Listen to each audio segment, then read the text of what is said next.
But Dottie, something special the Lord is doing today, and you and I have shared this across the months and the years.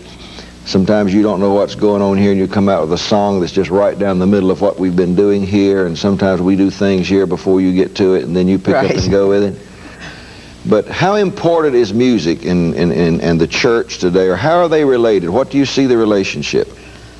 You know, Bishop, we struggled trying to birth the right kind of music for the church, don't you think, for years and years and years. I think, though, now that music is playing the most important role that it's ever played in the kingdom. There's a new lyric that says, we're leaving our mark upon the whole wide world, tearing down the strongholds one by one, taking from the enemy things rightfully our own. The world's going to know we've been here a long time after we're gone. We'll never hang our harps upon the willow tree. We'll go before the battle, dance and sing our freedom song. We found our strength in unity, and we fight our cause with dignity, and the world's going to know we've been here a long time after we're gone. We are mighty in number, and we're armed with the weapons of war. Our leader is the Lion of Judah, and he's never lost a battle before. Though the gates of hell shall not prevail against us. The weak may faint in battle, but the strong keep marching on. Life or death can't erase the memory, the mark we've left behind, and the world's going to know we've been here a long time after we're gone. See, it's very important. That's a new song I just finished. It's very important that our song is kingdom music, that we set the church up, because the church is maturing, and music sets up, as you know, the word like nothing else. You see, you can preach a sermon, and sometimes it may go into book form and it lives on, or either on a tape and it lives for a few months. But songs have a way, once it gets into one's spirit, you're singing it years and years after it's written. The songs of the Wesley brothers, or even go back to the songs of the Reformation, Luther songs. I doubt if anybody, unless someone who's studying his sermons, would remember any of Luther's sermons, but the songs that came out of that period. And I see it as being not only a reflection of the doctrine that is so imperative to the church, but I see it as something that maintains it and puts it in the hearts and the minds of the people. And a lot of times they don't realize that they are perpetrating a message. And in that song you've just talked about taking dominion, and God said he placed man in the garden to tend the garden, but then to subdue the earth. And dominion's been an issue all along to reclaim what we have lost. So God's helped you to do that over and over again with your songs. I hope he has, Bishop. But, you know, a few years ago, recording companies refused to let me record a lot of tunes. Like, there's one in particular, I Will Glory in the Cross. Do you realize they had me to put that on the shelf for 8 years before they would allow me to record it? They said it was too much preaching in a song.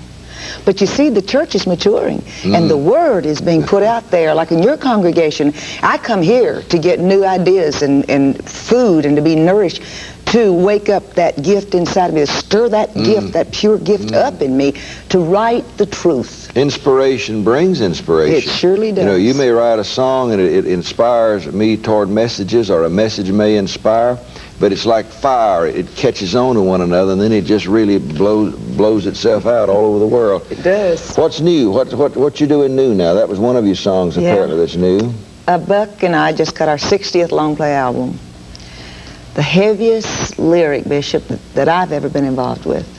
It got so heavy and so good, you know, just couldn't hardly take it. I actually had to get up and leave the house several times in the middle of writing. Songs like Destined for the Throne, No Less a King, When His Kingdom Comes, The World's Gonna Know We've Been Here, and on, 11 new tunes. And I guess I know I'm more excited about this because I'm finally being allowed to say what your congregation and other great churches across the country are saying in the Word. I'm finally being able to sing it and put it in music form.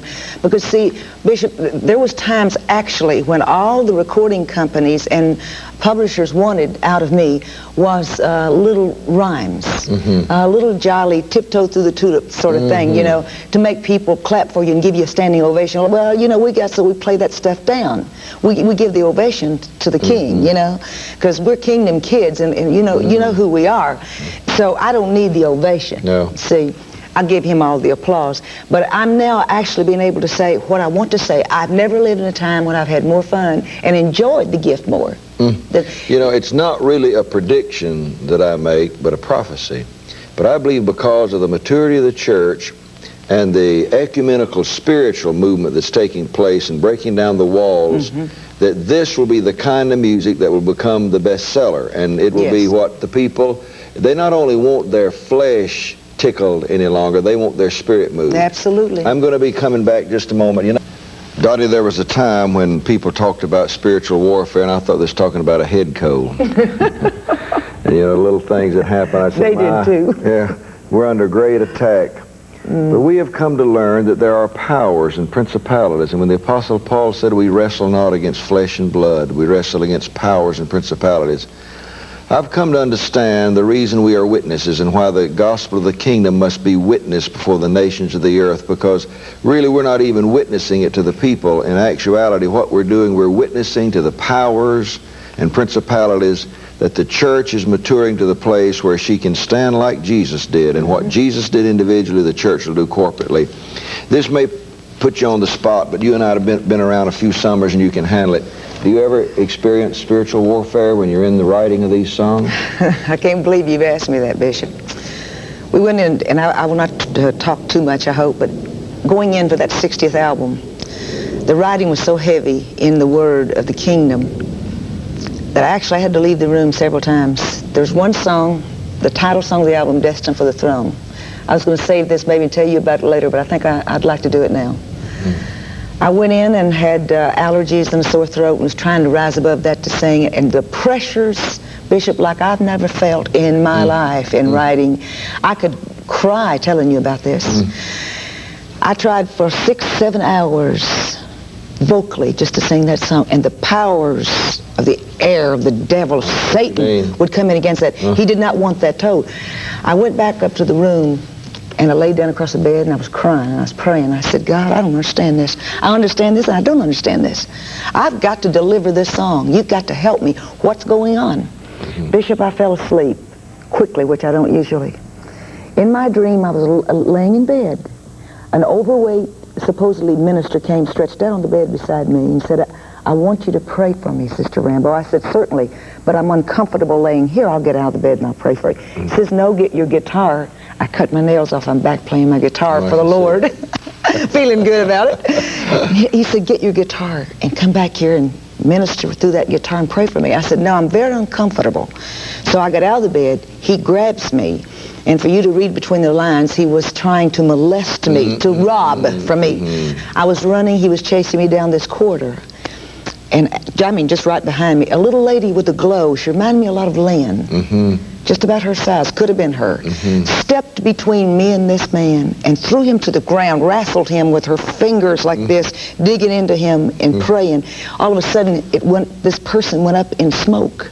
She turned to me with a trembling hand like this and said, young lady, that was the devil coming at you to destroy you because of Destined for the Throne.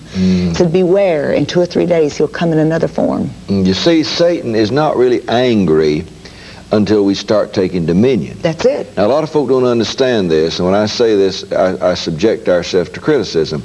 But Satan does not battle salvation messages nearly as much as he does when you're talking about ruling and reigning. That's right. Because you can get somebody saved, you know, and they don't take back over the earth, but the earth is the Lord's, and God said, thy kingdom come, thy will be done on earth. And you'd go to talking about that, and you enter into warfare. It comes out in physical warfare, but where I see it a lot is in relationships. The things that where you'd think there never would be a breakdown, all of a sudden somebody will come at you least expect. Absolutely. Or in your finances, in a lot of the areas.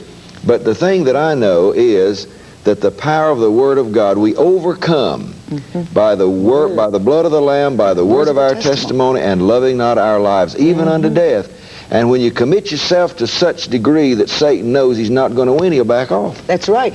And you know, Bishop, as you know, a lot of this coming toward us and against us is from weak members in the body that haven't matured yet, that aren't into kingdom living, that don't even know why they're wrestling against us. True.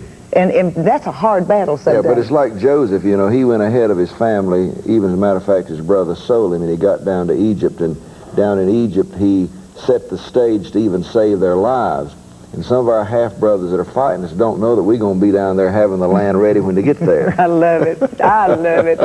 It's worth the battle, I'm telling you. It really is. You know, Bishop, one of the favorite lines of my husband's that he took from you the last time we were here was you were preaching on songs of the flesh and songs of the spirit. He uses it in every service we have, you know.